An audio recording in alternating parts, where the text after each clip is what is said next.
Hey there! So in a couple episodes, we're going to fire off the process of how to take control of your mind so as to have a better creativity, productivity, and profitability. And today we're going to talk about something that can help us prepare for those episodes.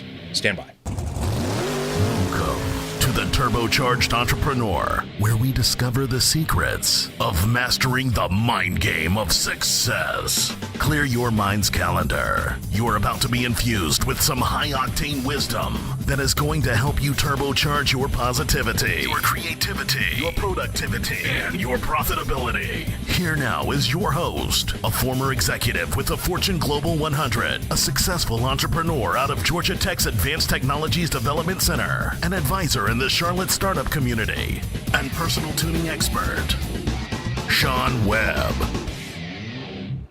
Hey, welcome to the Turbocharged Entrepreneur. I'm your host, Sean Webb. Thank you for the time you're spending with me today. I will make sure that we do not waste even a second of it. Okay, so the number one tool that we have in business isn't the tips and tricks about getting a few minutes back into our day. It isn't the processes that we follow in building a good business infrastructure. It isn't, great SEO or other things that we could utilize to increase our traffic and thus sell more products and services. The number one tool that we have in business is us, is our body, is our self. Because without that, none of the other stuff would occur. So taking it back to the basics, our mind is the number one tool that we use in creating a higher positivity, a creativity, a productivity, and thus a profitability.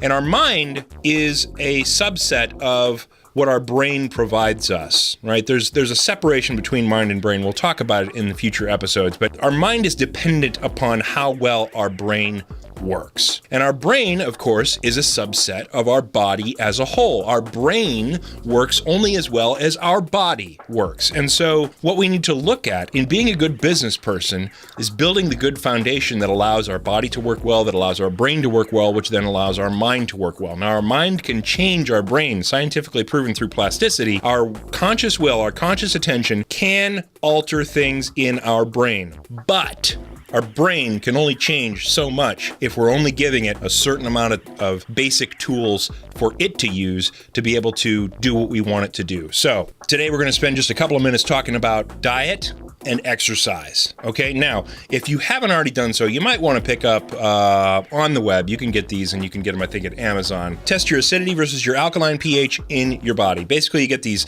pH test strips, you pee on them on the toilet, and it tells you how acidic your body is at the moment. Now, it's important for you to have a good balance, right? You need to be somewhere around 7, right, as a good pH in your body, and maybe even a little to the right of the 7.2, 7 point, somewhere between 7 and 8, a little on the alkaline side, because most of the sicknesses that we experience are connected with having an acidic environment in our body. And if you have an acidic environment, if you're eating a lot of carbs, if you're eating a lot of sugars, if you're eating a lot of stuff that creates acid, then your body is going to have a non-healthy environment to be able to operate your brain in. And this is important because if your body isn't operating as efficiently as possible, you're not going to think good. Duh. You're not going to be able to come up with the great ideas. You're not going to be able to work efficiently. You're not going to be able to move your business and your life forward in the way that you want to. So pick up those, test yourself, and then go get the list of the stuff that you can eat that creates alkaline situations in your body, an alkaline pH, and move it, if you have an acidic body, move it towards being more neutral. I mean, you don't have to go totally nuts and give up meat and yada, yada, yada. All you have to do is add a few things into your diet that increase your alkaline pH to draw that acidity back towards neutral. One of the things that I did is I added kale shakes into my diet, and I found a way to make them in the blender that they don't taste horribly awful. And I'm able to get one down every day, and I feel great. About 2 hours after I eat one of those things, all the vegetables are chopped up, and basically they're ready for your intestines to be able to break down immediately and utilize all of. And I drink one of those things, and 2 hours later, I feel like freaking Superman. It's amazing. So you don't have to do what I do, but just go out, test your pH, get a list of things that you can put into your body that increases your alkaline pH, and then move towards a healthier mind, a healthier brain. Next thing you can do, exercise.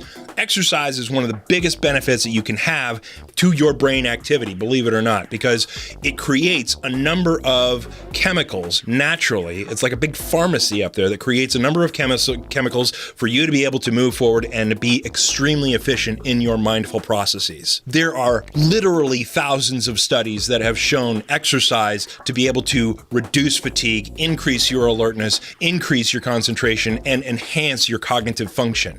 And if you exercise in the morning, guess what? You can reduce all the bad shit by 50%. You can reduce all the distractions that you feel and that you experience throughout the day by 50%. How much awesome would that be if you could just turn the volume knob down to half on all that crap?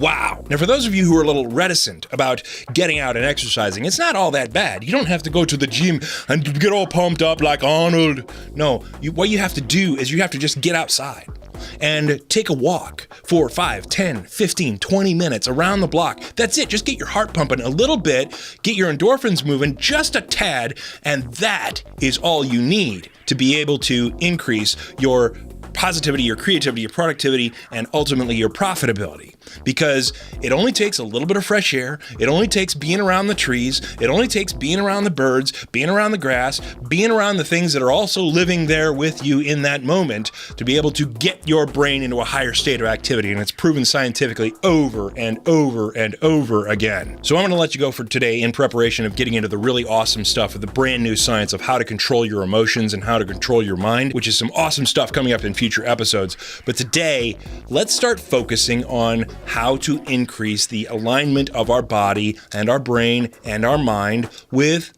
our external manipulations of that with diet and exercise. Because guess what?